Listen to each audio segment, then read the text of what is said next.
കോഴിക്കോട് ബേപ്പൂരിൽ ഒരാളെ മരിച്ച നിലയിൽ കണ്ടെത്തി. കൊല്ലം സ്വദേശി സോളമനാണ് കൊല്ലപ്പെട്ടത്. ഹാർബർ റോഡ് ജംഗ്ഷനിലെ ലോഡ്ജിൽ നിന്നാണ് കഴുത്തറുത്ത് മരിച്ച നിലയിൽ കണ്ടത്. മേഘ ചേരുകയാണ്.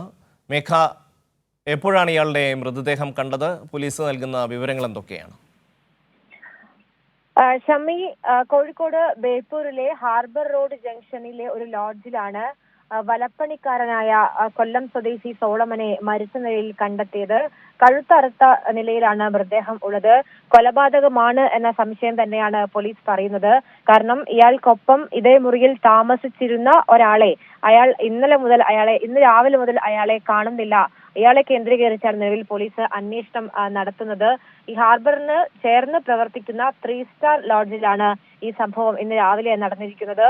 എന്താണ് ഈ പ്രശ്നത്തിലേക്ക് അല്ലെങ്കിൽ ഈ കൊലപാതകത്തിലേക്ക് നയിച്ചത് എന്നതുമായി ബന്ധപ്പെട്ട് പോലീസ് നിലവിൽ ഒരു വിവരവും പങ്കുവെക്കുന്നില്ല. കാരണം പോലീസ് സംശയിക്കുന്ന ആളെ ഇതുവരെ കണ്ടെത്താൻ സാധിച്ചിട്ടില്ല. ഫറൂഖ് ACP ഉൾപ്പെടെ ഈ സ്ഥലത്ത് നിലവിൽ ഉണ്ട്.